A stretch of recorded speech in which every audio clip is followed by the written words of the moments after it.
په غزا کې هم خلک غمجن دي د شیخ صاحب لپاره اوله ورځ چې رالی او د شیخ صاحب په هغه مسند باندې کېناستلی نو څه کیفیت او حالت هم څه خو د هغې کتابونه اضافي بخاري شریف ترمذي اول هغه په سر راغلو کوم کتاب نه چې به هغوی سبق ښودلو هماغه کتاب به لاس کې نیسئ مکه کومه به وایم چې کومه وایم نو بس زړه مې ورسره خرابېږي.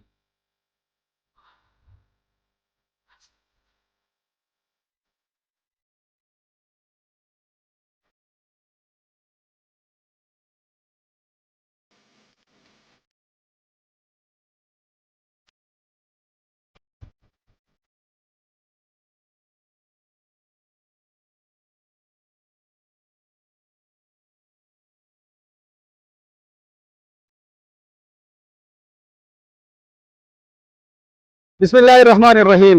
دا خیبر ترجمان ټلویزیون قدرمنو کتونکو السلام علیکم. سنگر خان ما که یو طرف ته په ټول پښتونخوا باندې او په امت مسلمه باندې یو غم تیر شو، یو قیامت تیر شو، د شین اسمان تندر راوغورځېدلو. نن هم د خلکو په مخ باندې اوښکې دي. شیخ ادریس صاحب د دې دنیا نه رخصت شوی دی، نن شپږمه ورځ ده، خو د خلکو مخونه اوس هم په اوښکو باندې لامده دي. یو طرف ته که دغه ډېر لوی درد ورسېدل نو بل طرف ته یو خوشحالي دا محسوسه شوله چې د هغې دغه چې کوم مسند و هغه خالي پاتې نه شو. د هغې فرزند محمد انیس صاحب موږ سره موجود دی، د دې سره څه خبرې کوو.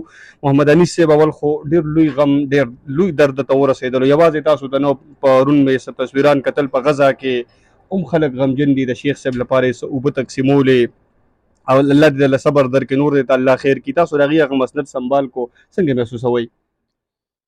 الله یې تاسو خوشحاله کړي.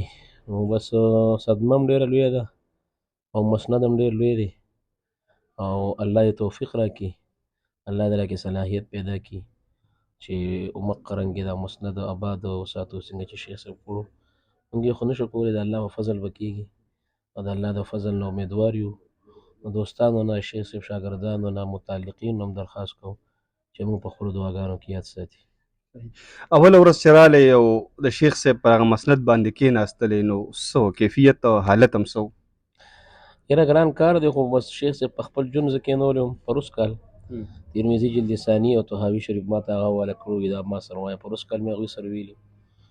نو سخت کال هم همغه سبقونو او د هغې هغه کتابونه اضافي بخاري شریف ترمذي اول هغه په سر راغلو، هغه مې لا شروع کړي هم نه دي. فلحال هغه خپل زوړ کتاب ویم، سبا به به دې کتابونه هم شروع کړم، الله دې راته اسانه کړي. او د هغې شیخ صاحب چې به کوم کتاب بخاري شریف نه یادوم، کوم کتاب نه چې به هغوی سبق ښودلو هماغه کتاب به لاس کې نیسئ؟ مکه کتاب را سره دی انشاءالله، همهغې نه به ویم سبق.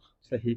د شیخ صاحب چونکې ستاسو والد صاحب هم یو ډېر لوی نعمت درنه الله پاک واخیستلو، ډېرې لمحې به یې در سره نږدې تېرې شوې وي. څه داسې خبره خبرې خو به ته ټولې یادېږي، لمحه په لمحه به یادېږي، خو هغه خبره چې هغه تاسو ژړا طرف ته بوځي؟ یاره 2 کم 40 کاله ژوند مې ورسره تېر کړ او ډېرې خبرې دي، نو کومه به وایم چې کومه وایم نو بس زړه مې ورسره خرابېږي. د شهادت نه مخکې دوی ته څه دمکي څه موصول شوې وه، څه داسې څه ذکر تاسو سره شوی و؟ ملکي حالات خو ډېر وخت نه خراب دي، هر چا ته دمکې دي، هر چا ته مسلې دي، نو هر مسلمان په یره کې دی. بدامني د الله یې زموږ په ملک کې امن راولي. څه ګیله خفګانې کوو، دغه یو ویډیو کلیپ د هغې وایرل شو، هغې باندې د بعضې خلکو له طرفه داسې الله والا سړی و چې هغه هر یو کار او هره خبره د الله د رضا دپاره کوله او د الله د رضا دپاره چې یو کار کې دنیا کې امتحانونه راځي، په پیغمبرانو راغلي، په صحابو راغلي. صحیح.